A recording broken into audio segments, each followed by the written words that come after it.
camera. Okay. There's only 10 participants. 10 participants? And that includes Irina and Kevin. Oh, okay. Okay, good to go. Good morning, CALGreen workshop participants. My name is Enrique M. Rodriguez, Associate Construction Analyst for the California Building Standards Commission. And with me this morning are several BSC staff. Additionally, we will have representatives from the Division of the State Architect, Department of Housing and Community Development, along with CARB and California Energy Commission representatives. Thank you for giving the Building Standards Commission the opportunity to conduct the first CALGreen EV workshop, known as CEVW kickoff meeting, as part of the 2025 intervening code adoption cycle. For the record, today is July 2nd, 2025, and today's meeting is scheduled from 10 a.m. to 3 p.m. Notice is hereby given that the California Building... Interrupt for a second. Oh, sorry. Everybody in the room, mute your computers, please. Okay. They're hearing feedback. Okay, sorry about that. We're gonna mute our computers on this, or the little clicky mice. And they say better now, so we are. Better now? Okay, so let me continue here. Notice is hereby given that the California Building Standards Commission, the Division of the State Architect, and the Department of Housing Community Development staff have an electric vehicle work group meeting comprised of interested parties and state agencies to provide input and feedback for future EV regulations in CALGreen. The proposed regulatory updates may be considered for inclusion in the 2025 California Green Building Standards Code, Part 11, during the 2025 intervening code cycle. The public is invited to participate and provide input and comments. Today's meeting is available via Zoom and teleconference as noted in the workshop notice and agenda. This meeting will also be live streamed on CBSC's YouTube channel. Please be aware the live stream has an approximately 45-second delay, and there is no method for offering verbal or written public comment. Closed captioning is available via Zoom's automated live transcriptions. To view closed captions in Zoom, click on the CC Live Transcript button. Closed captioning will automatically appear if you are watching via YouTube. The meeting materials may be viewed on CBSC's website as listed in the agenda notice. Now, Ms. Laura Mills will read the Zoom and telephone instructions. Good morning, everybody.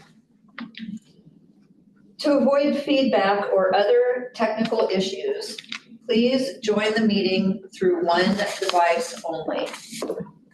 Comments will be first taken from the public in Zoom with their hands raised, then from the public on the Zoom phone line. If you wish to make a comment on a specific agenda item, please listen for Enrique to ask for any comments from the public. At this time, virtually raise your hand using the raise hand icon in Zoom. You will be recognized by Enrique in the order your hand was raised. Actually, you'll be recognized by me. At this time, please unmute yourself. When you are done speaking, please remember to lower your hand and mute yourself. Please ensure that you have a working microphone on or attached to your device prior to raising your hand to make a comment. We will continue through the queue until there are no raised hands remaining. Then take comments from the public on the Zoom phone line. When we call for phone line commenters, please unmute yourself, and when you are done speaking, please remute yourself. When phone comments are complete, CBSC staff will then proceed to the next agenda item. Please speak slowly and clearly so your comments can be transcribed. If you experience technical difficulties, please call our office at 916-263-0916. That's it. Thank you. Thank you, Laura. Appreciate that. Does, question to the group, does anybody have any questions regarding the Zoom or telephone instructions? No comments, no questions? No raised hands. Okay. Okay, so before we get to the today's agenda items, I'd like to have our Executive Director, Stoyan Bombolov, provide a brief statement. We are expecting many questions related to Assembly Bill 130, so let me make a short statement, and I can answer easy questions, but I don't think I can go into many details. As you know, the governor has signed the Bill 130, which enacts a 6-year moratorium on most state and local residential building standards. The statute also restricts the type of building standards that may be promulgated during the intervening adoption cycle.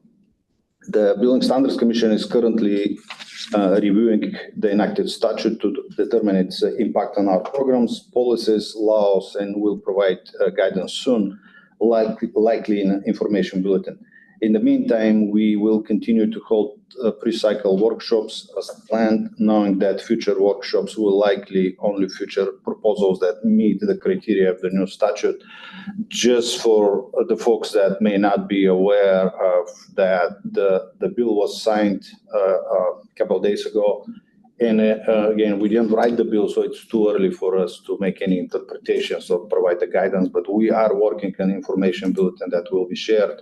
For this particular work group, we prepared the meeting a few days or even a week before the bill was signed. So that was new for us. We knew the bill was going through the process, but it wasn't signed at the time we prepared this meeting. So this is all I can say about AB 130 at the moment. Thank you, Stoyan. Appreciate that. So moving on to agenda item 1A, purpose and goals from the charter. And you folks have access to this charter. I'd like to spend a couple of minutes describing the purpose, but also giving the state agency representatives the opportunity to describe their goals and authority. So I'll give the general statement for the charter. The goal of the CEVW workshop is to garner participation from all interested parties and affected stakeholders in the rulemaking process, to inform participants of the roles and responsibilities of the agencies, stakeholders, and the public, and to provide informed, balanced input on CALGreen proposals. This CALGreen electric vehicle work group charter provides information on the objectives and expectations of the work group participants in the development of the electric vehicle proposals for the 2025 intervening code cycle.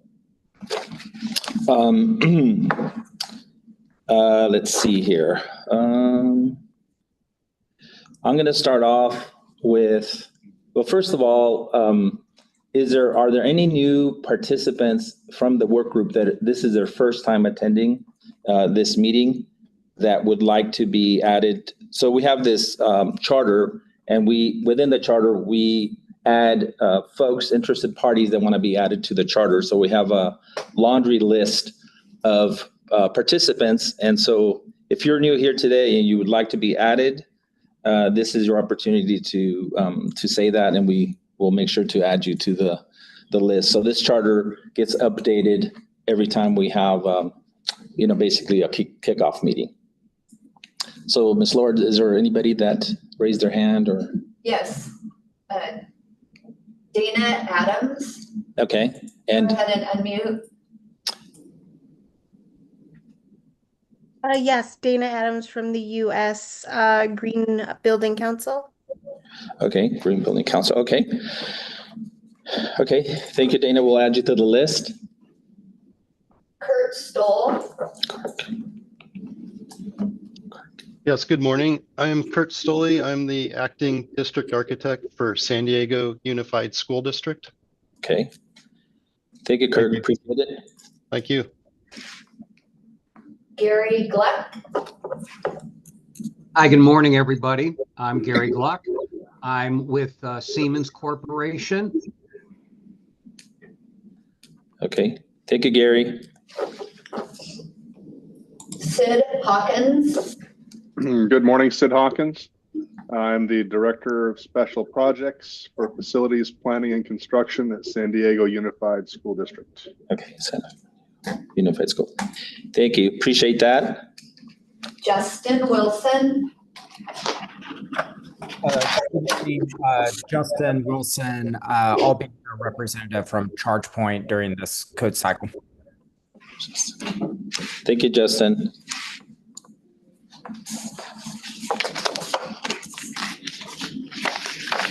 E. Johns. Yes, I'm Ned Johns. I'm with Generac Power Systems. Thank you. Julie P. Julie Ping from CDPH. CDPH. Is that a engineering? Department of Public Health.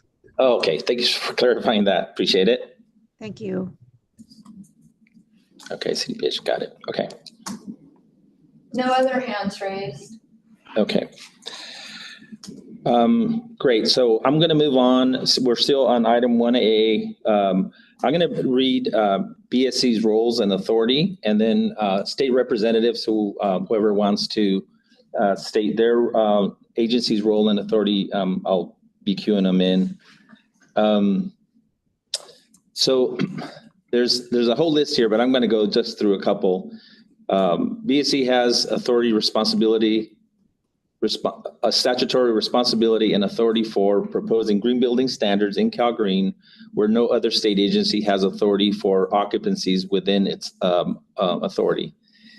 BSC is a regulatory code adopting agency and is not an advocacy group. As such, BSC is required to follow statutorily mandated procedures and purpose and propose regulations within their scope of authority and consistent with state law. BSC develops regulations based on executive action, legislative mandate, or a demonstrated need identified by BSC or proposed by others. BSC consults consults and may receive input from state agencies with subject matter expertise in green building standards.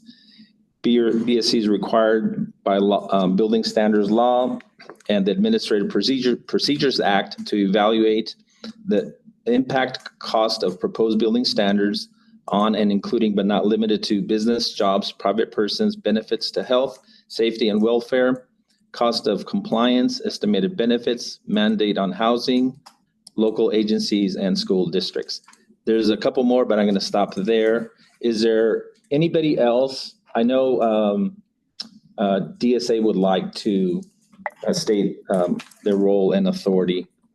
Eric? Or who's going to do that?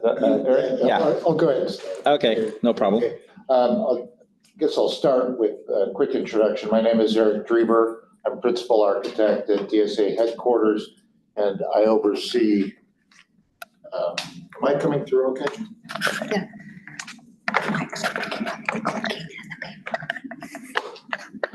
Go ahead. You're good. It's doing too good of a job. Thank you. And I oversee architectural codes and policies. Among those are CALGreen requirements for schools. So I wanted to also shout out, say thank you to all the school district representatives. I did hear San Diego USD is represented here, and I'm sure there's others. I don't see the whole list, but certainly appreciate your attendance today and look forward to continued collaboration with the school districts. With that, I'll pass it over to Alicia Chavez, who's our supervising architect for sustainability here at headquarters. Hello, everyone. Again, I'm Alicia Chavez. I'm a supervising architect for the sustainability unit. And I just wanted to say that DSA has a statutory responsibility and authority to write CALGreen regulations for building environments for non-residential construction. in California for public schools and community colleges. DSA is also the rulemaking entity and enforcement entity for public schools and community colleges. And I will pass it on to Paul. I'm Paul Johnson. I'm the subject matter expert and a senior electrical engineer for the state architect. Okay. Yeah, thank you for that. Are there any other state representatives that would like to speak right now regarding the charter? Hey, Enrique, this is Emily Hill from HCD. I can cover our role and authority. Okay, great. Thank you. Hi, Emily. Okay. Okay, good morning, everyone. I'll do a quick introduction before I go into our role and authority. Thanks to BSC for hosting today's CW workshop. My name is Emily Hill, and I'm a branch chief representing the Department of Housing and Community Development. I'm here with Tyler Mayo, who is our state housing program manager, and also Mitchell Baker, our assistant deputy director. HCD's mission is to promote safe, affordable homes and vibrant, inclusive, sustainable communities throughout all California. And really quickly, before I jump into information about our roles and authority in the context of this workshop, I wanted to share and kind of reiterate what Stoyan mentioned at the top of this, and that we're still assessing about how the chaptering of AB 130 will affect our programs moving forward, and including our ability to propose amendments for adoption during this meeting. Also unknown how it will impact our pre-cycle focus groups that we plan to hold later to discuss potential CALGreen amendments on July 30th and August 6th. So as far as our role and authority, Health and Safety Code Section 179 requires green guidelines and propose mandatory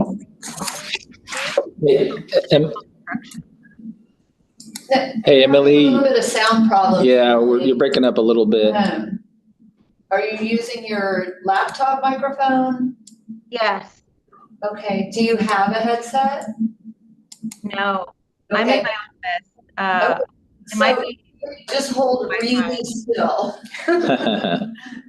I'll bring the laptop up to my mouth. So is that better? Yes. Yes. Okay, great.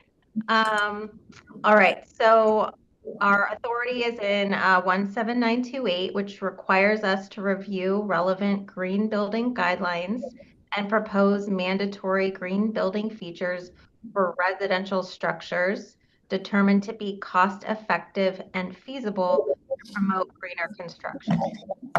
Section 18941.10 requires HCD to propose mandatory building standards for EV charging infrastructure for parking spaces in multifamily buildings. HCD is considered a proposing agency related to the adoption of building standards for residential structures and is not an enforcement agency. However, other state agencies with expertise in green building subject matter areas are allowed to provide input to HCD per Administrative Code Section 1-404. And hopefully that came through okay. Yeah, yes, it did. Thank you, Emily. Appreciate it. And Mitchell may want to jump in too. Yeah, I'm sorry. This is Mitchell Baker with HCD. Just real quick, I noticed when others were speaking on the Zoom, there's a lot of feedback coming through from the CBSC admin area. So is it possible to mute that while others are speaking? Because there's a lot of feedback on our end. Just hit the mute button on that.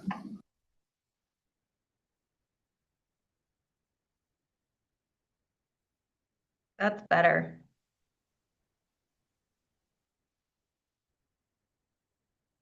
Yeah, thank you. HCD has nothing further to add. That's it. Just want to make sure that we can hear folks when they speak up.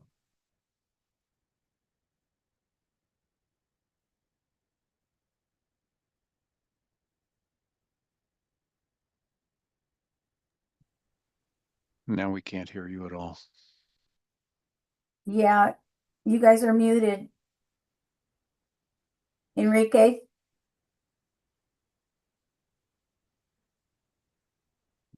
Enrique?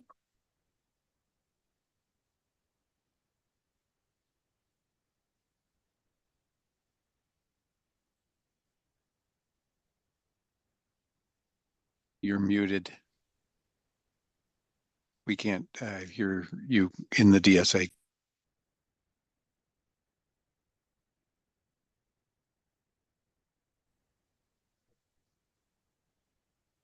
I'm not sure they can hear us. Can you folks hear us? Now we can, yes. It looked like the muting of that one mic in the back actually muted everything.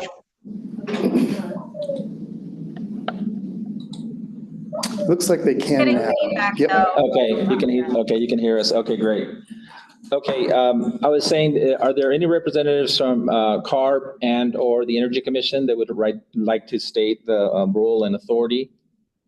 And if not, we can proceed on to the next agenda item. Hi, Enrique. It's Adrian Harris with CARB. I can just say, as related to the CALGreen requirements, CARB is considered a subject matter expert, which allows us to provide insights and provide recommendations to the building agencies on future code recommendations. We have also helped out with developing the fiscal and technical analysis. And we look forward to participating with the agencies and everyone here in developing this code cycle and future code cycles. Thank you, Adrian, for that. Appreciate it. Any representatives from the Energy Commission that would like to speak? Hi, Enrique. This is Danny Leong from the CEC, and I will just ditto what Adrian said. CEC is also a subject matter expert that advises the agencies on the requirements for the CALGreen. Thank you, Danny. Good morning.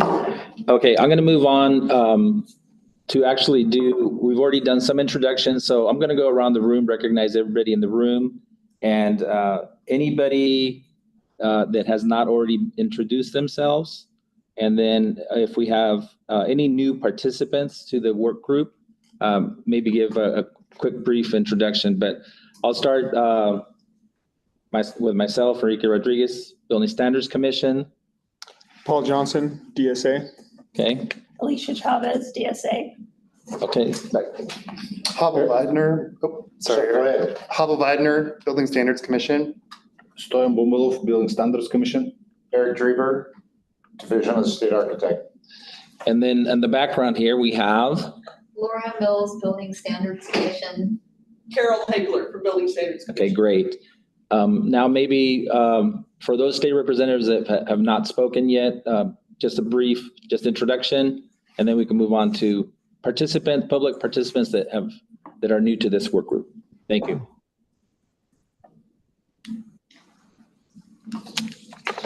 Nobody's raising their hand. Okay. All right. Well, here, seeing no raised hands. One raised hand. Oh, okay. Two, there they come. There are they. Sounds good. Sounds good. All right, Michael. Hi, Michael Daft. I do government affairs for the Western U.S. for Electrify America. Thank you. Great. Thank you. Simon. Hi, good morning, everyone. This is Simon Lee, California Energy Commission here attending the meeting together with my colleague with FTD, Danny Leong. Thank you. Thank you, Simon.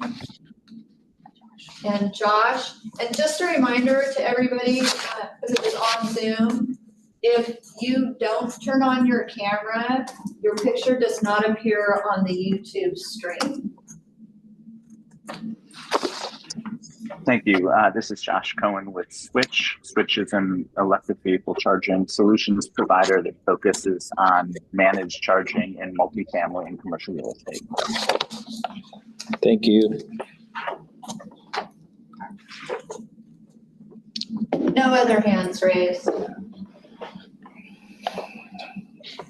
Okay, now we're going to dig into our first agenda item. For proposed code changes, agenda item 2A. BSC reassessed EV charging percentages for the need of additional EV charging to achieve installation of 250,000 level 2 EVSEs and 10,000 direct current fast chargers to support 5 million zero emission vehicles by the year 2030 based on Assembly Bill 1738. Based on BSC's internal review of various sources, AB 2127, AB 1738, California Energy Commission, EV Dashboard, Department of Energy, Alternative Fuels Data Center, Report, velos.org, National Renewable Energy Laboratory, known as NREL, and coordinating with the California Air Resources Board on the 2025 Part 11 cost benefit analysis, doing a 2030 projection. It appears that BSC will meet the intent of law, bills listed above, and has met the EV goals for providing the required number of both level 2 EVSE and DCFCs by 2030. Based on this information, BSC staff will not be proposing any increased EV percentages for non-residential occupancies as part of the 2025 intervening code cycle. BSC received support from both CARB and the Energy Commission with the understanding that BSC will reevaluate EV charging needs during future rulemaking code cycles. Does anybody from the work group have any comments on this item?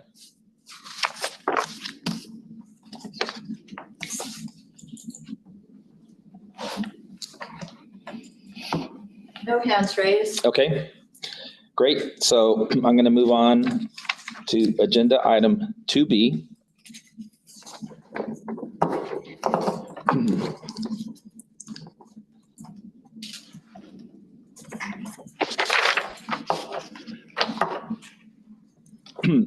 BSC CG is proposing to amend section 5106.53.3, use of automatic load management systems, or ALMS, to change the unit of measurement from the current amperes to kW.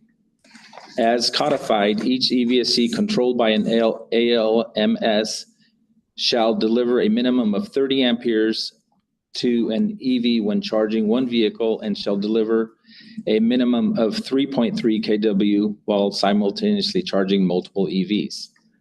The specific proposal is to use only one unit of measurement achieved by converting the 30 amperes calculated at 208 volts to an equivalent of 6.2 kW.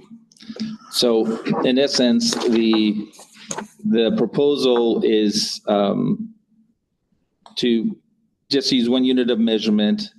The additional proposed code change comes at the main paragraph where we've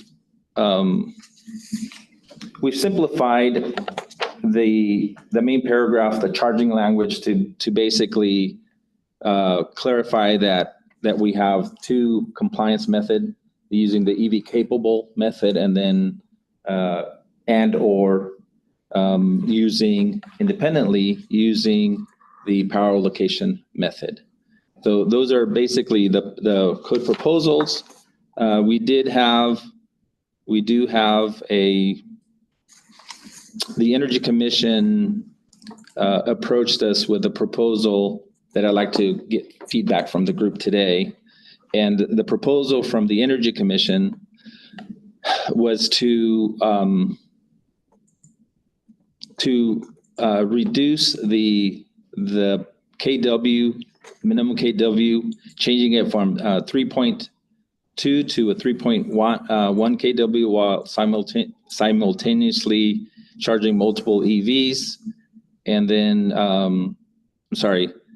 it would be, so changing the minimum to 6.2 kW and lowering from 3.3 kW to 3.1 kW. Does anybody have any comments regarding this? Or maybe if I can have Danny from the Energy Commission provide maybe rationale or yeah, any information on that? Yeah, Enrique, happy to add on the recommendation CEC had of revising the requirements from amperes to kW is to just align more closely with how installers are installing charging stations, and what's commonly kind of referenced is in terms of kW. And the recommendation of lowering it from 3.3 to 3.1 kilowatts is to basically set a minimum based off of the different industry standard current increments of starting at 208 volts, and using that at 30 amps would give us 3.1 kilowatts. So it's just to clarify what installers are really doing in the field. Happy to answer any questions if there are any.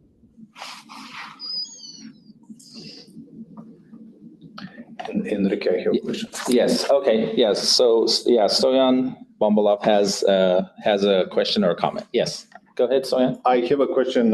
So the Energy Commission, or I see there are folks representing maybe professionals, selling chargers or load management systems.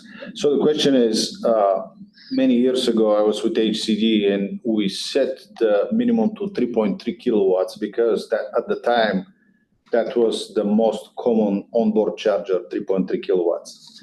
So now 3.3 is the minimum onboard charger for the electric vehicles.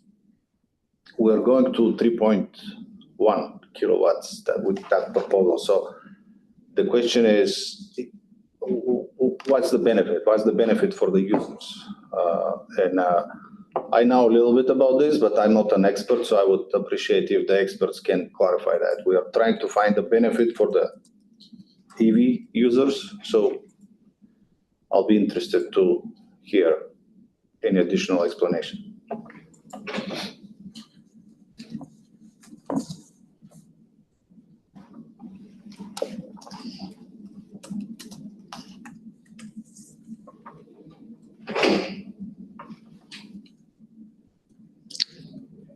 No comments? Nobody's raising their hand. Okay. I see one. There is one. Christian. Yeah. Oh, yeah, Christian, yes. Yes, hello. My name is Christian Corby, and I'm the Deputy Director at the California Electric Transportation Coalition, otherwise known as CalETC. And so on this issue, I actually have a slightly different recommendation for the agencies, which is to actually lower the minimum power level to 1.6 kW. And what this would allow is it would give the automated load management systems the ability to power share down to what is equivalent to like a level 1 charger. So this would allow more cars to charge at a faster pace, and as those cars reach their 80% or maximum capacity, they would that power would then be shifted off to other cars. And what we've heard from our utility partners is that this just improves the performance of the ALMS systems in those situations where they're charging multiple vehicles. Now, of course, if you have a smaller ALMS system where you're not charging quite as many vehicles, say only 6 or 8, then you don't need to power share all the way down to that minimum, and you can keep it, you can have it set at 3.1 as the Energy Commission is recommending. We've seen in kind of larger instances where there's a lot of cars that need to charge, having it be able to power share down to that lower level is actually very beneficial. So that's our recommendation right now. Thank you, Christian. Can you send us an email with that recommendation and the rationale, if you don't mind, just to the general inbox? Yes, absolutely. Yeah, I'm working on some written comments for you guys right now. So yeah, okay, great. Appreciate that. Does anybody else have any input regarding this agenda item? Josh? Okay.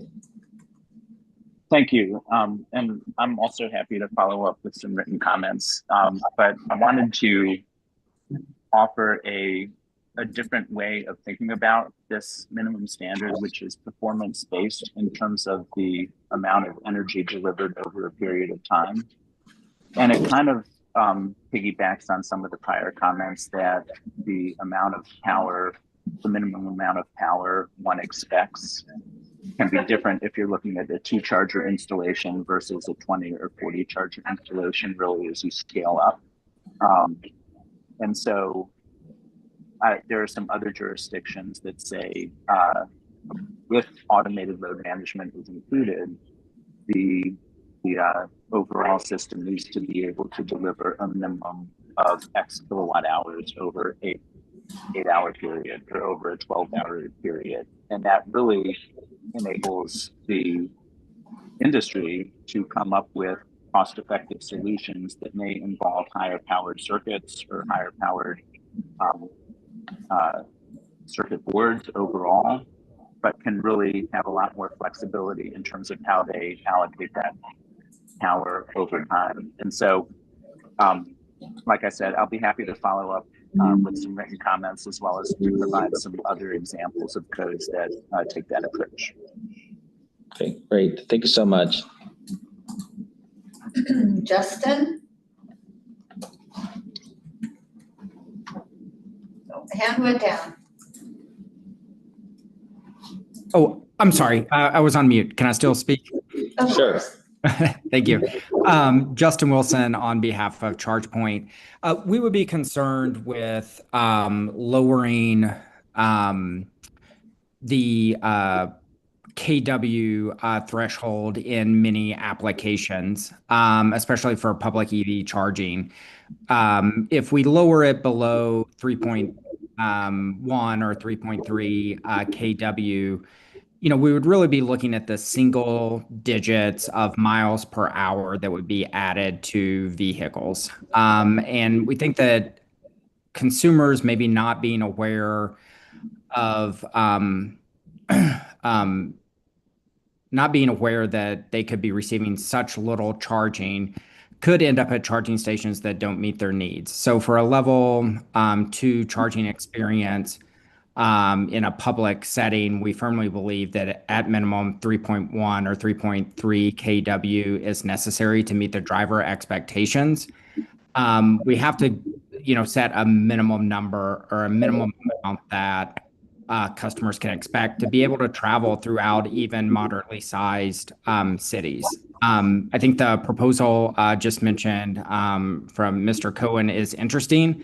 At first glance, that could be something that could be incorporated. But going down to, the 1.1 kW level or around that, we think is not going to provide drivers with a good charging experience.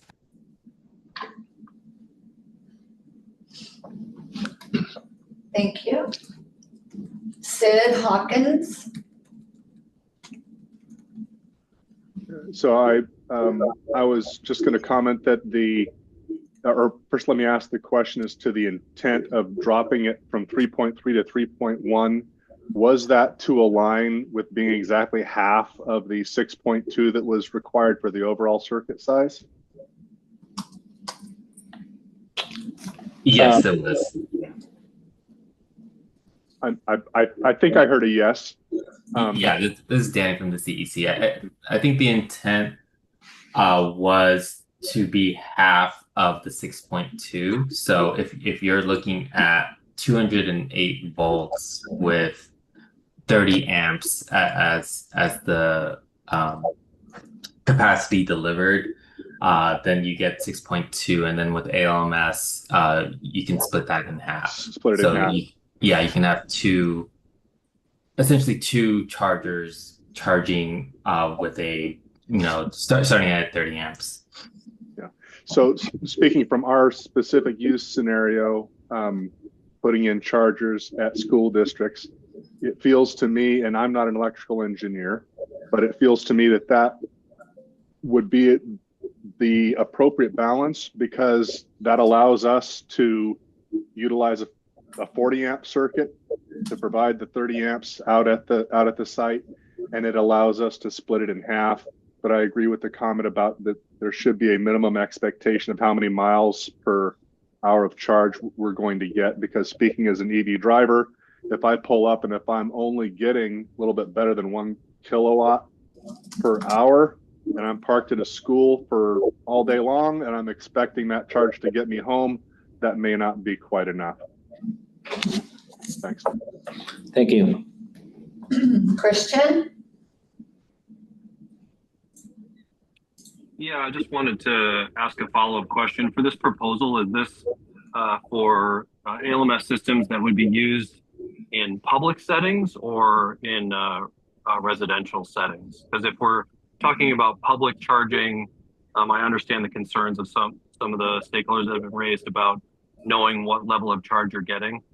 But I know, for example, if you're installing an ALMS system in an existing residential multifamily building, being able to power share down to those lower levels can give you more options in terms of the number of chargers you can install, and the ability to avoid some of those very costly utility side upgrades. So I just wanted to ask that. Yeah, I can answer that, Christian. Thank you for your comment. Yeah, this is strictly non-residential and specifically for Building Standards Commission's proposal, so not HCD at this point. Yeah. Okay, Thank yeah, you. that's very helpful. Thank you. Thank you. Thought I saw. There was a hand raised, but it is no longer raised. Okay. Oh. E. Johns. Yeah, I'm looking at the proposed changes to the California Electric Code, specifically section 22053 and 22057, which deals with EVSE load requirements. There might need to be some sort of a correlation or note in the California Electric Code that corresponds with some of these corrections or adjustments, or at least a citation that directs to what the standard should be. Thank you for that.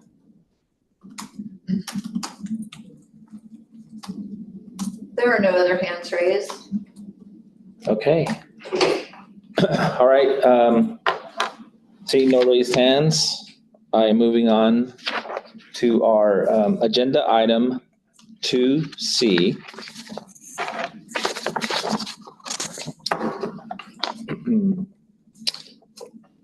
So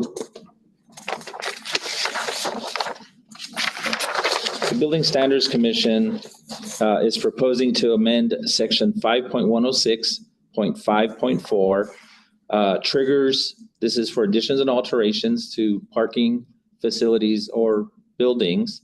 It's amendments to triggers 2 and 3. And then there was some editorial changes also to the main body of the paragraph.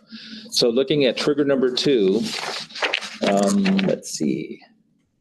So trigger number 2, the purpose of the proposed code change is to clarify the scoping for new photovoltaic systems projects that cover existing parking spaces. The specific amendment adds code language to specify that all newly covered spaces from a photovoltaic system project shall count towards the EV charging requirements. Existing spaces not covered by the new photovoltaic system project do not count towards the requirement for EV charging. Basically, we were getting a lot of comments that it was unclear, when you are doing a photovoltaic project, unclear whether it was only the spaces that were being covered by the photovoltaic canopy and not applying to, let's say, the entire parking facility. So we clarified that. So the proposal is it's only to basically the vehicles that are parking spaces being affected by the covered canopy. Trigger number 3, the proposed change to trigger 3 is to replace the verbiage pertaining to a project in which the scope of work includes an increase in power supply to an electric service panel with new code language that specifies this code section is applicable to the project when there is an increase in the required number of parking spaces.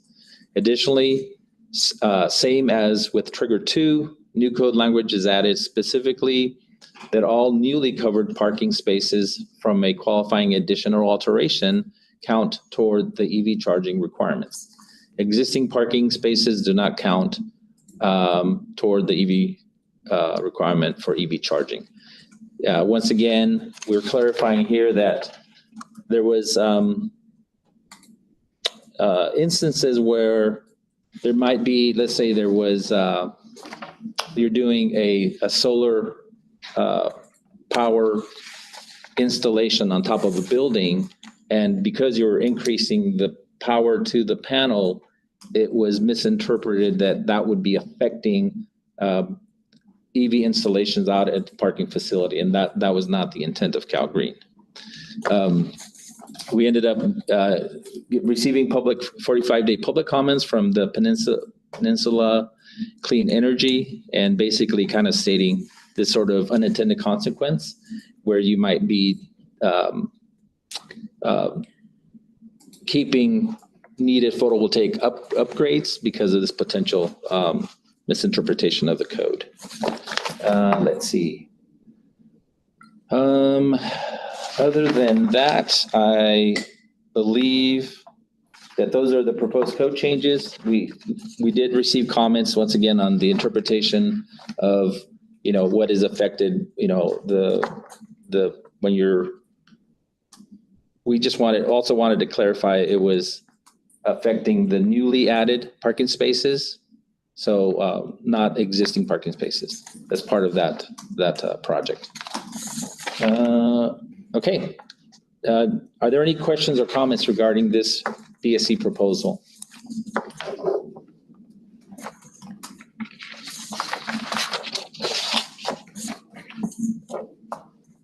Currently, no raised hands. Man, you guys are too easy. Okay. Well, I spoke too soon. Yeah. Okay. 10, 15 seconds. Michael, go ahead. Yeah, I just wanted to verify the last comment about existing buildings, because it is a challenge to add any type of EV infrastructure to an existing parking building due to height clearances and other issues. Are the parking buildings, and we have a lot of projects where they're adding their PV after the buildings are done.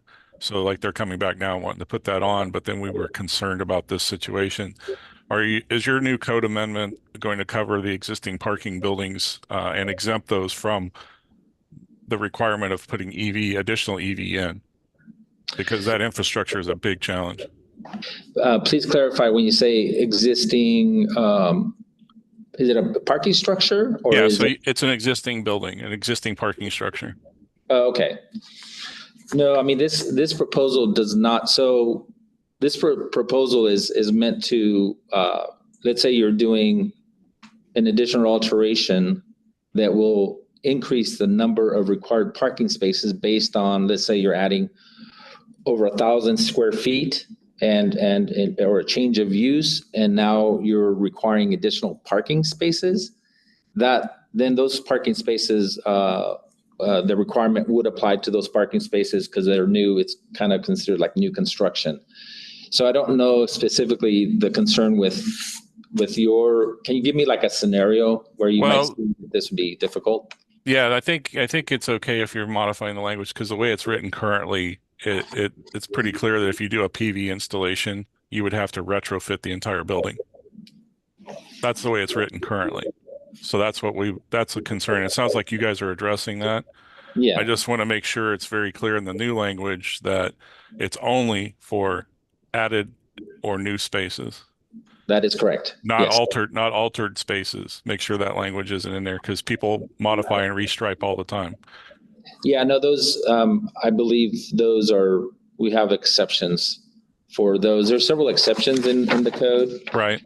Yeah. I'm just trying to keep the onus off the owners and the building departments from having to make those judgment calls with regard to technical and feasibility and all this stuff.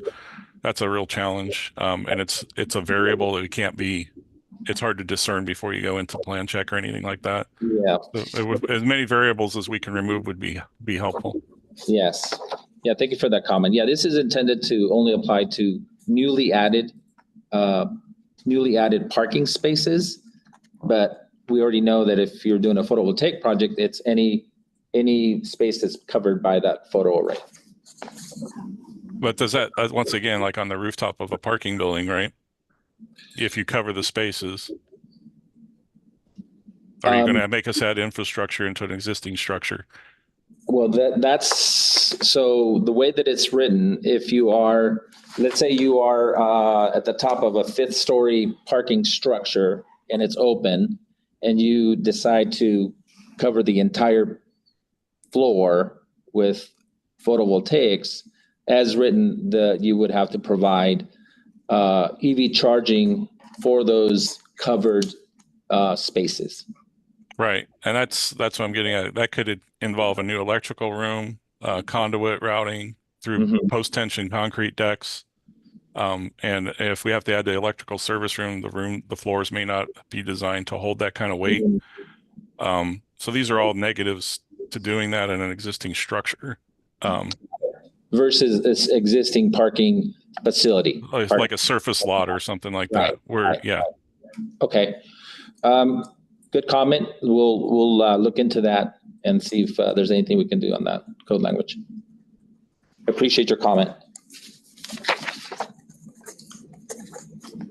Any additional comments? There are no other hands raised. Okay. Okay, great. I am moving on to agenda item 2D.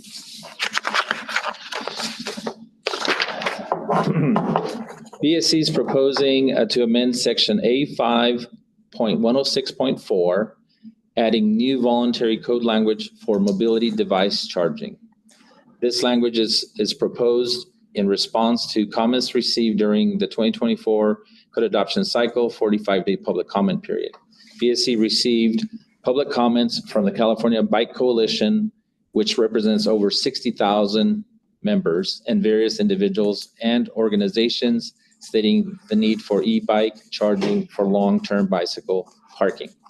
The intent is to offer this new provision as voluntary elective measure and only for long-term bicycle parking. BSC staff will be gathering input from the CEVW participants and will request help to determine economic and fiscal impact of the proposal. The proposal is basically, once again, is to add some new, taking an existing code section, A5106.4, which was reserved, and we're adding there, it's bicycle accommodation electives. And then we're adding subsections specific for mobility device charging. And then the specific section A5106.4.1.3, long-term electric e-bike charging. So we've set the requirements to require a minimum of 2 outlets with 120 VAC power supply, and then install the receptacle within locations listed in the mandatory section. So we refer you back to the mandatory section for specific requirements. So the idea is if you're triggering long-term bicycle parking, that you put these outlets inside, let's say that cage, or depending on the 3 triggers, not creating new regulation, or new requirement, but taking that opportunity to install those within the mandatory section for location. And then, of course, requiring compliance for equipment and receptacles to comply with the California Electrical Code. On this item, we did receive a comment from HCI, Mia Marvelli. But before I share that one with the group, I'd like to hear if any comments or questions from the group.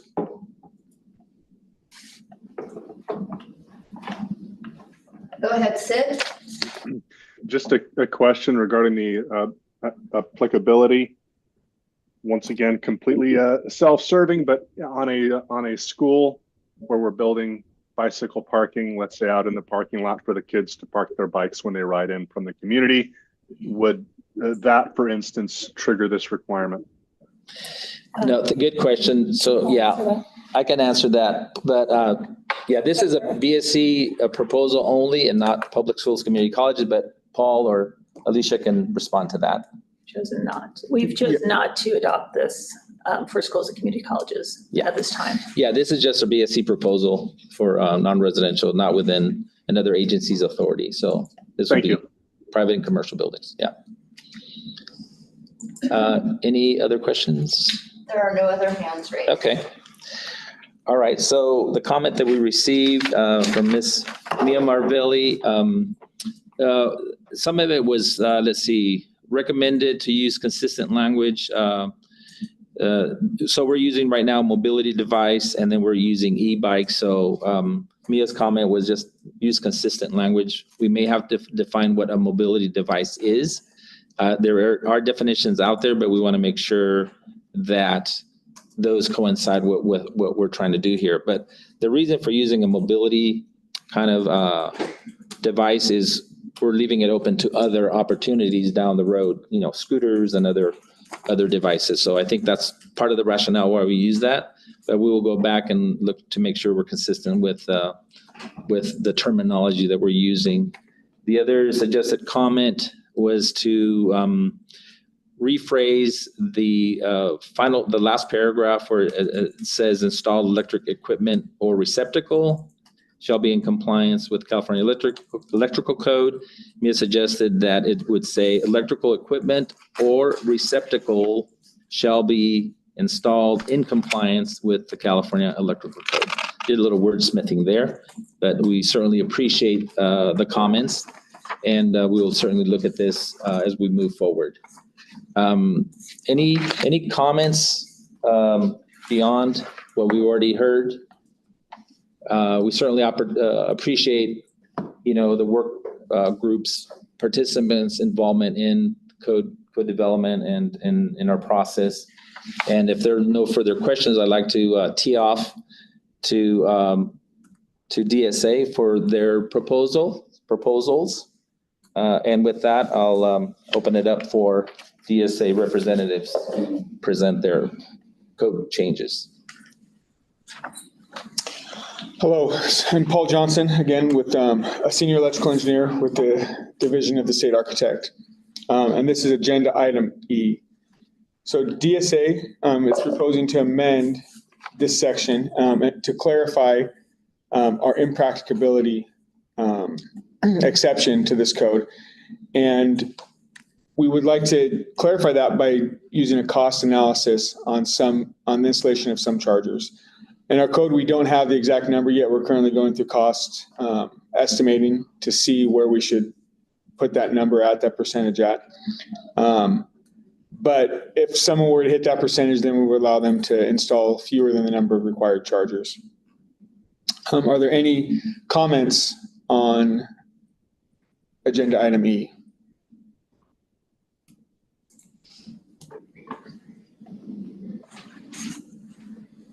Giving people a moment to raise their hands.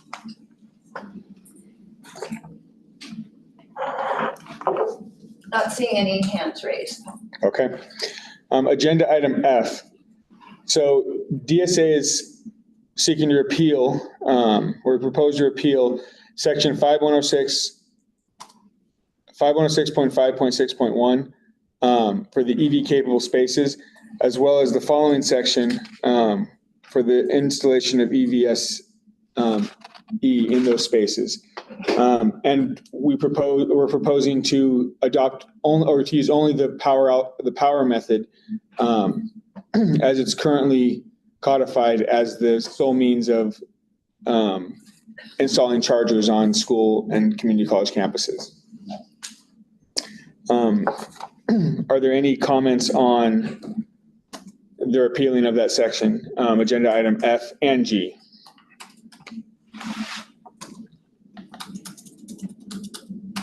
Go ahead, Sid. Just could you walk us through practically what the repealing of those sections would mean?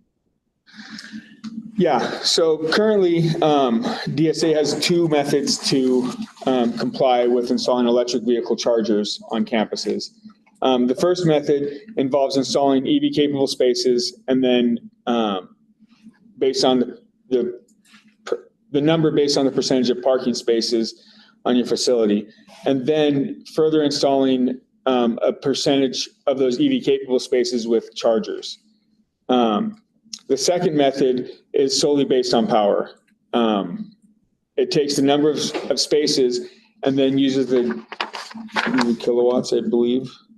Yeah, or kVA, and it takes that the number of spaces and throws a kVA number at each of those spaces and says your parking lot has to have this much kVA installed, whether that's level 1, level 2 chargers. So those are basically the two methods that we use, and we're seeking to only use the second method based on power. Okay, so if I understand correctly, instead of calculating for any given number of spaces in my parking lot, instead of having to come up with, I need this many EV capable spaces and this many actual EV charging stations, there would be a calculation that says for this number of parking spaces, I need to provide this many kilowatts, and then that can be divided up as the end user sees fit among level 2 and level 3 chargers? Level 1 and level 2. Level 1 and level 2. Okay. And it's kVA, not kW on the calculation. I'm sorry. Like I said, I'm not an electrical engineer. No. You know, I'm one of those who confuses the two. So it would simply be for this size parking lot, provide this much capacity. Yes, and it's currently in code. We have two different methods, and so we're just seeking to remove the first. So yeah, and just for clarity, the EV capable space calculation on 40 amps was converted to kVA. So it's equivalent.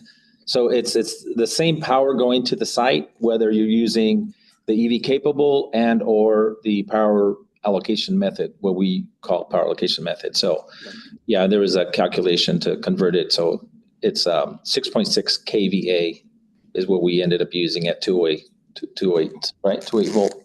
When we did the calculation method. Like that, yeah. So really a net zero change in how much electrical infrastructure we're going to have to put in. It's just a different way to calculate it. Yeah. Or one less way to calculate it. Yes. Yeah. There are no other hands raised. Oh, wait, my hand went up. Okay. Thanks. This is Josh with Switch. Please excuse my ignorance on this, but could you share where these additional agenda items or proposed amendments are? I only saw the first 4 on the workshop webpage. Okay, so there's a link from our a notice agenda that links you to DSA's website where those are posted. So there should be a hyperlink. Yeah. So you can see exactly the proposed code change. Great, thank you. Again, this code proposals for DSA only apply to schools and community colleges.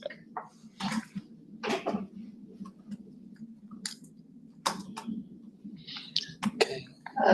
Christian. Yes, hi. So thank you very much for these proposals. I think from the perspective of switching to just the amount of power provided method, that seems reasonable to CalITC. I just wanted to jump back to the amendments to the exception where it's changing from feasible to practical. In subsection C of that exception, it just said X% of the construction cost. Is that X% still needing to be determined? Is that kind of a placeholder for now? Yeah, it's a placeholder for right now. We're going through cost estimating, and then we'll go through some other. So once we get the cost estimating back on how much it costs to put parking facilities in, we'll figure out based on the cost to install the charger and get that number. So that will be coming. Okay, great. Yeah, it'd be great to see that rationale once you guys have it, because I could try to work with my members on providing some information on that as well. Yeah, that'd be great. I think if I might speak for a moment, DSA does have a sustainability email. And if there are comments specifically relating to the DSA proposals, I would encourage either school districts or Cal ETC to please send us an email with any suggestions that you might have. We're certainly open to receiving that input.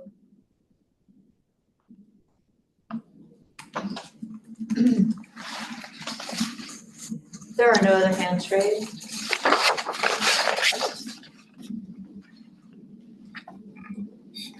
Okay, so that last section also incorporated agenda item G. So agenda item G, we are only updating references since the other section is being repealed.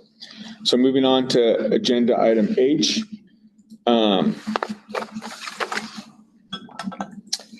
We are seeking to, similar to BSC, seeking to clarify when installing PV in parking lots, the affected area is only under the PV or the full photovoltaic system.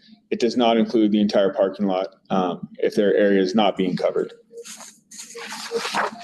And again, the reason for that is we also received a lot of questions from our stakeholders and our clients here at DSA for schools and community colleges. So this was in direct response to those questions and comments.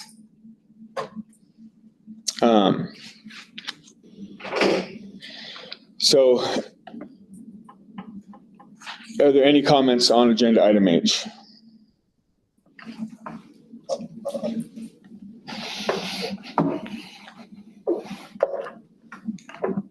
No hands raised.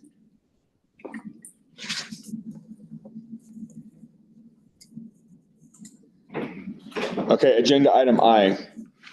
So DSA is clarifying language, clarifying and amending language in this section or this agenda item to indicate when a new building is constructed or placed on site or an alteration. The current language didn't incorporate new buildings, and so we're seeking to modify that to include new buildings, as well as any alterations on site. Are there any comments on agenda item I?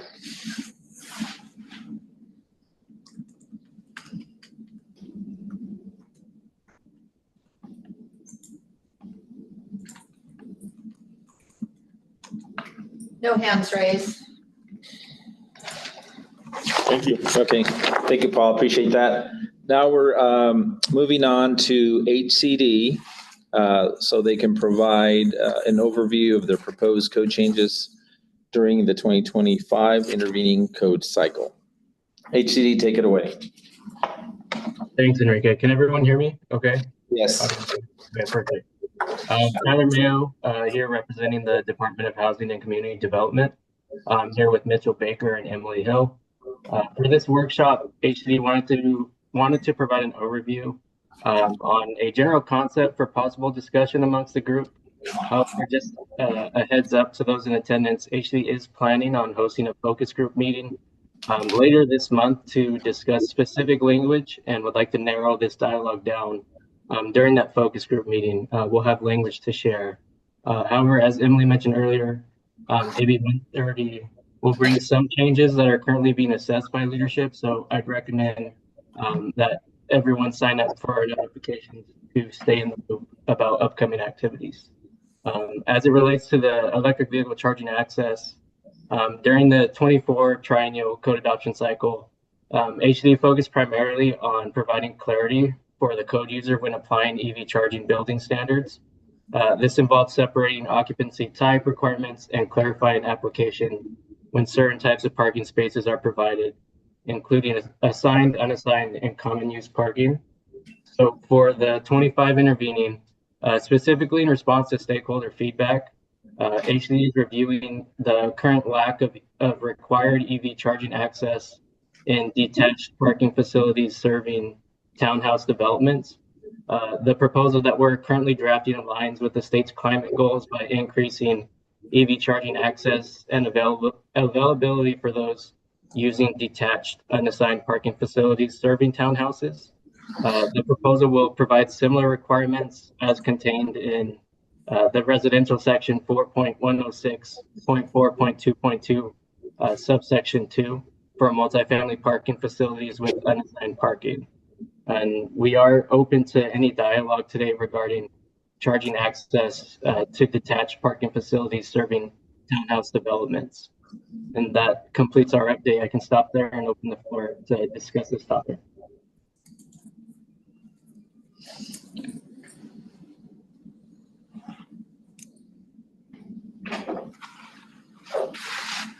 No hands raised.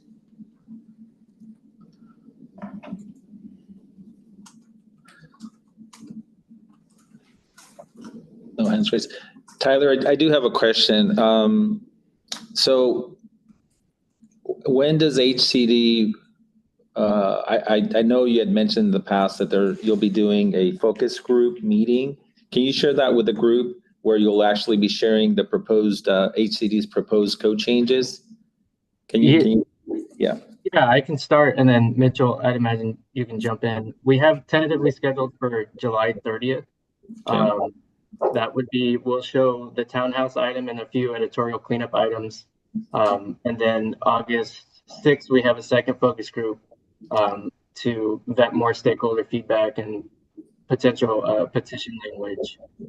Obviously, as I mentioned with AB 130, that may change things, but those are the dates that we have that we scheduled for now. So a notice should go out regarding the first focus group no later than the 14th. But yeah, I'll defer to Mitchell if he has any other. Nothing to add. Thank you. Appreciate it, Tyler. And yeah, so July 30th and August 6th is what we have scheduled for right now. So we'll share the proposal language as we typically do during focus groups. We'll have a focus discussion on that specific language. We'll share it on the screen, and then we'll have the public language.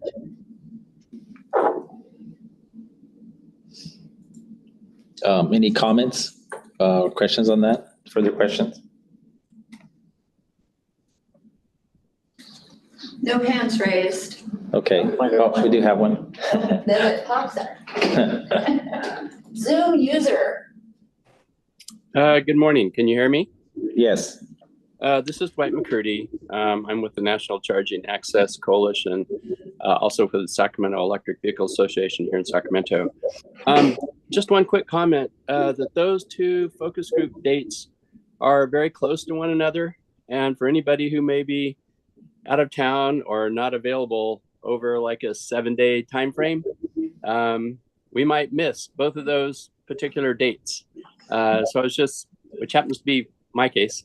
So I was just wondering if there's any way to either get a little bit of advanced notice about the language that would be shared with everybody, or I don't know what solution to propose to you, or perhaps a little later date, because those two timeframes are still during for families that have kids, that's still during the latter part of the vacation period before school starts again. Just a comment for you. Yeah, thank you for your feedback. We can discuss that internally with leadership. I know typically for our agency, and I'm sure GSA and BSC, timelines once we kind of hit August, September is when internal reviews take place. So a lot of the pre-cycle focus groups often take place in July and the beginning of August. At least for us, our timeline gets really truncated. So, but we're always, our inbox, the Title 24 inbox, Title 24 at hcd.ca.gov. That's our repository for any comments and feedback. So we always are responsive and can provide any insight for you if you submit any questions or recommendations about proposals. As far as proposal language, that'd be something that we'd have to discuss internally in regards to sharing it earlier, because right now it's still being vetted. So Those scheduled dates are scheduled, and it kind of runs in tandem with our internal review. So once it's approved, that's when we share it with the public. So yeah. Okay. I hope that. Sorry about that. Well, thank you very much. I just, yeah, whatever consideration you can give to that would be appreciated. And to add one thing real quick, this is Mitchell Baker with HCD. So Dwight, thanks for the comment. There's other opportunities in the rulemaking process beyond the pre-cycle activities, these focus group meetings that Tyler described. So there'll be public comment periods, code advisory committee meetings, hearings and the like. So there'll be other opportunities to not only receive and evaluate any sort of proposals HCD has, but provide comment. Okay, thank you very much.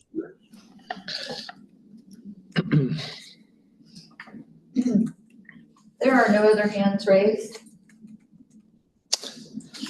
Okay, this meeting is much shorter than I was anticipating, but we're going to move on to our agenda item 3. Can we not move on? There's a hand. Oh, sorry. Go ahead. Go ahead, Gary. Hi, this is Gary Glock. Actually, I wasn't sure. This is my first time at these meetings, so I wasn't sure. I didn't want to cut in when it was rude to do so. So I had actually sent an email asking if I could make a 3-minute presentation about a revolutionary product that would be for multifamily EV charging. Is that something that I can do? Honestly, I don't know that, Gary, I don't know that we can do that because it wasn't, normally when that happens, we have to notice it and post it, make it available for everybody to see. And it's not something that we normally do in this type of setting or these types of meetings. So, As I just found, actually Dwight, who was just on the call, alerted me to the meeting. I think it was about a week ago. I sent the email asking if I could make the presentation, and I did not get a response. Yeah, I would say procedurally, I don't know that we can do that, but Mitchell may be able. Yeah, maybe Mitchell. You want to weigh in? Yeah, no worries. Thank you, Gary, for your comment.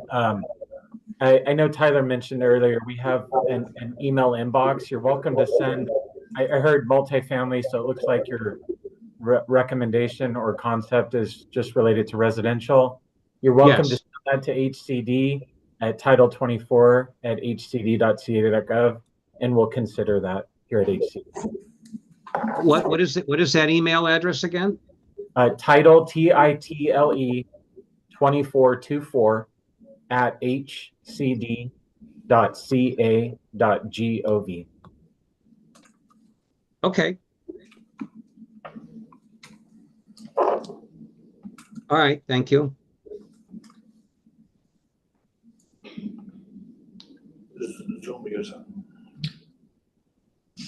Okay, and then Zoom user again? I'm sorry, I didn't catch your name.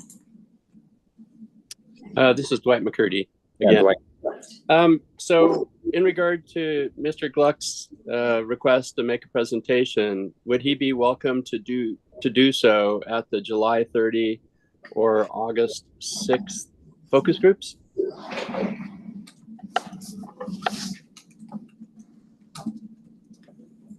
Yeah, I can speak to that real quick. Tyler, feel free to fill in, or Emily.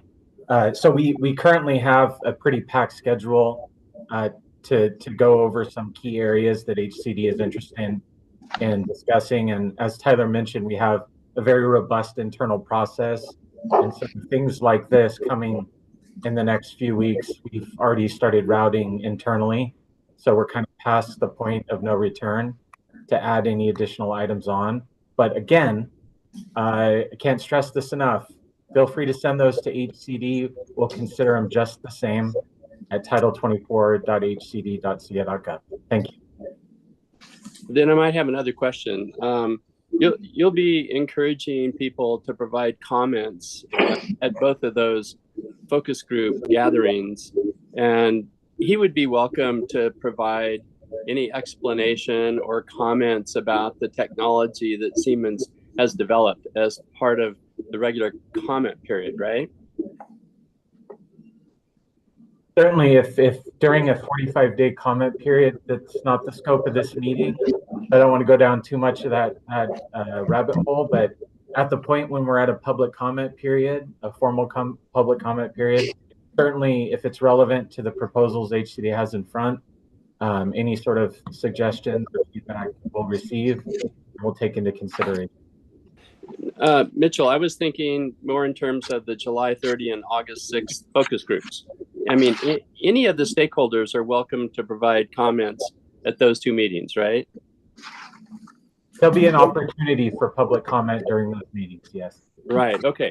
So, Mr. Gluck, I think that if those timeframes work for you, that there'll be an opportunity to discuss the technology that you have in regards to the material that HCD is presenting on during that time.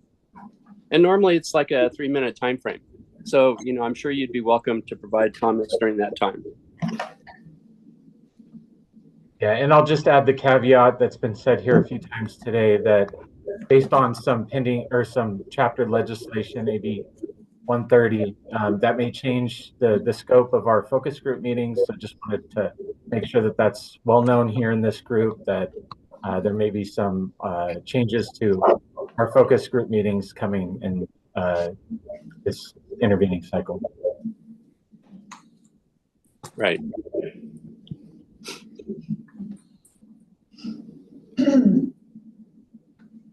Christian?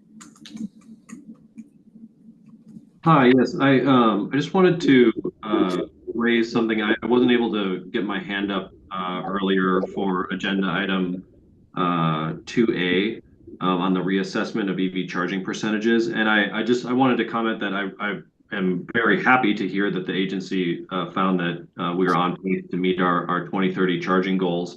And I was just wondering if if you'd be able to provide any additional kind of context to the internal review and how that was assessed. Yes, of course.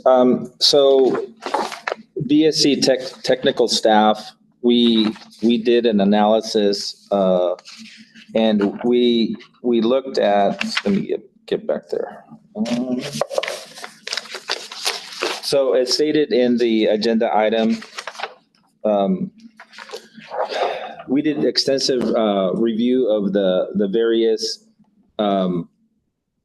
available information out there. So we looked at the Energy Commission's dashboard, the Department of Energy's AFDC report, Velos, that NREL. So we looked at all these various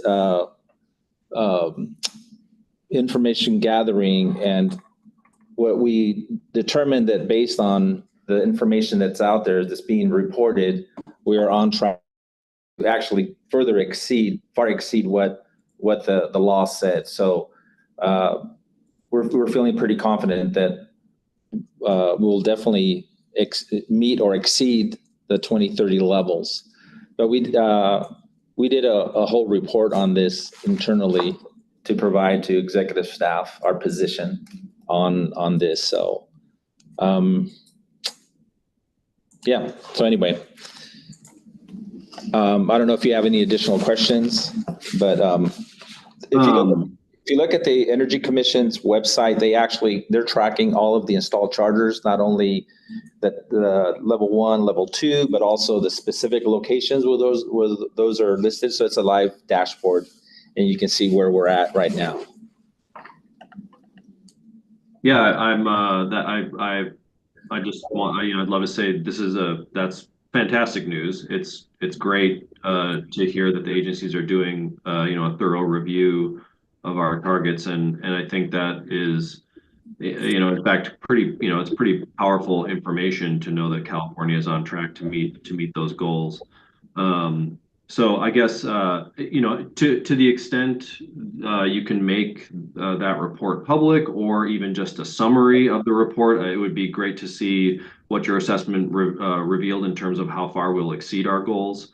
That type of information is very useful and can be very helpful for the utilities when they're going to create their creating their forecasting and planning efforts, and talking to the Public Utilities Commission and talking to their, for the publicly owned utilities, talking to their boards of directors about the level of distribution infrastructure upgrades that need to be completed and on what timeline. So that would be very useful to have that coming from you know, a respected state agency as yourself. So yes. Yeah, Christian, I think that task might be better suited for like the Energy Commission, that they do that sort of reporting. We just did an analysis using the data that was out there. So I don't know that we are the authority for providing that sort of definitive like numbers, but I think if the Energy Commission is online, perhaps they might be able to assist with something like that, because they have the more data collection ability. For us, we don't do data collection. Enrique, can I say? Yeah, go ahead. And Christian, just to clarify, so what Enrique is saying, it's related to the Building Standards Commission authority to develop building standards for non-residential. So our analysis took into consideration the non-residential chargers available for non-residential occupancy. So we can't make a general statement that California meets its goals. It is for our purposes and our proposals. Yeah. Thank you, Simon, for clarifying that. Okay, thanks for the clarification. Thank you. Danny? Yeah, and I'll just add, in terms of the Energy Commission, we do have several reports that the Energy Commission does that assesses the California's EV infrastructure goals through I think it's AB 2127. So that's something that you can have a look at, that we update on I think an annual or like a periodic basis to assess the part, and to the Building Standards Commission's point, you know, we do see building code as a piece of the pie and not the entire pie, right? Because it focuses a lot on new construction and a little bit of existing work, but there's still other things that, you know, utilities and even the CEC is doing to continue to put in more EV charging stations across the state.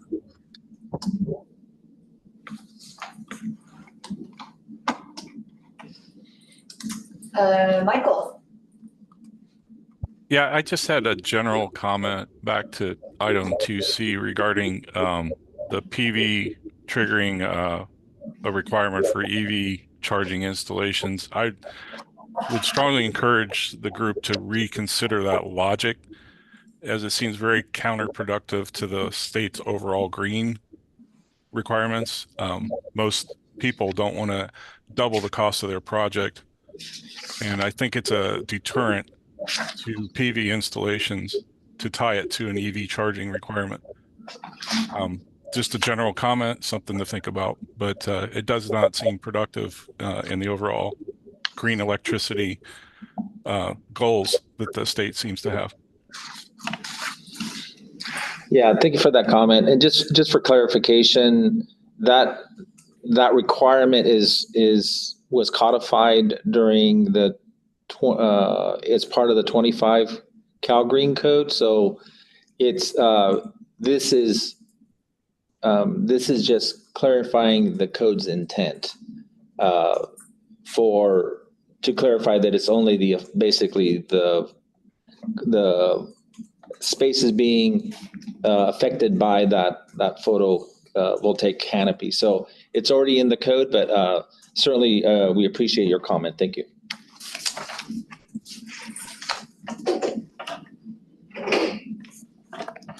Danny, your hand's still up, but I think it's from when you spoke before. Thank you. There are no other hands. Okay, all right, so I'm going now to proceed to item 3. It's related items not on the agenda. We, BSC, we have just mainly one, but I also wanted to share kind of the schedule. So we've gotten a lot of comments in the past regarding the exception that we have for EV charging we have an exception for lifts. And just wanted to let the group know that we're currently still researching that. We sent out a survey to the manufacturers, the EV lift manufacturers, and see if there's anything's changed from the prior code cycle. So just want to let the group know that we're putting our feelers out there and trying to gather information. But no proposed changes to that. The other thing I just wanted to mention, I just wanted to give a overall a little snippet on the timeline on our 2025 intervening code adoption cycle. We call it the cigar, but it's available on our website under the rulemaking and 2025 intervening. You can download the actual timeline. But basically, right now we're in the state agency workshops that are going to go through September. Our second proposed workshop for this EV group is going to be early September. We haven't figured out the exact date yet, but that'll be our second and last workshop. We are also doing 5 e-blasts for other non-EV related proposals that BSC is doing. So those are going to be probably coming out in a couple of weeks, sent out for 30-day public comment. And then looking at the schedule, so the state agency's initial submittals of the proposed changes for this intervening code cycle are scheduled to be submitted to the Building Standards Commission in December. Then we have because it's an intervening code cycle, we're going to do probably an ad hoc code advisory group. And those meetings are scheduled from February through March, are those CAC meetings. And then we also are proposing our formal 45-day submittals. Those will go from like March to June of 26. And then commission hearing is tentatively scheduled for July, August of 2026. And then we go into the publication period and so on and so forth, with the objective of getting the intervening code proposals published by July 1 of 2027. So that's kind of the schedule that we have now. It's available on our website. So that's all I wanted to say on that. And before closing, any comments? I think we're getting ready to adjourn. I appreciate everybody's input and being here today. Go ahead, Alicia.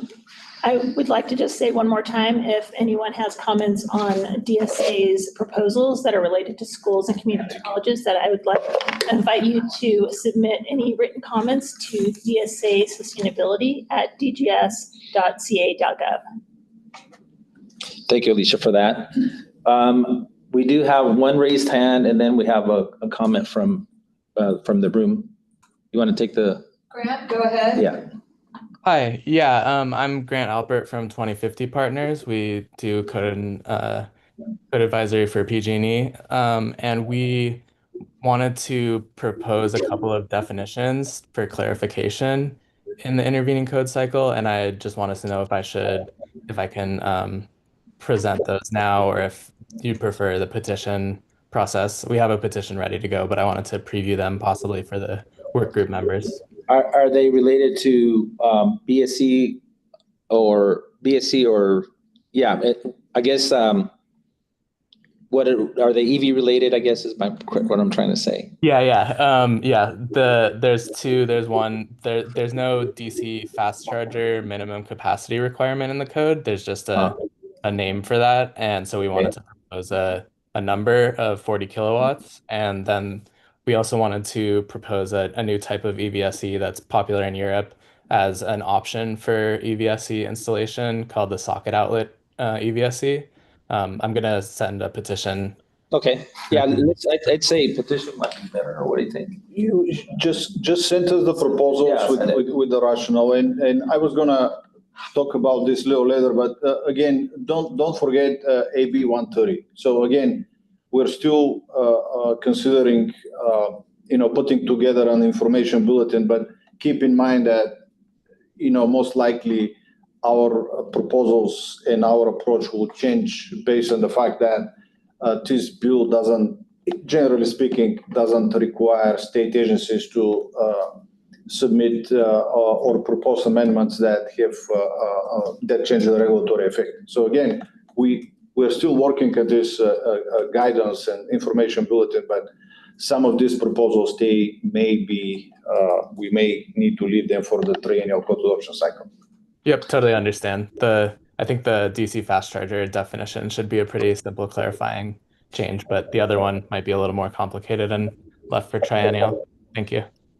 Yeah, thank you, Stoyan. Yeah, like Stoyan said, just send us the email with the proposal, and then we'll look at it. And is it for all agencies or just be it non-residential? I mean, applicable to the 3 state agencies that are here today? Yes, it would be applicable to the 3 state agencies. Okay. The codes right now is in HCD and BSC's sections, but I think DSA would adopt it as well. Okay, great. Yeah, just send us your comments and your rationale. And to the other 2 agencies as well. Yeah, include the agencies, all agencies.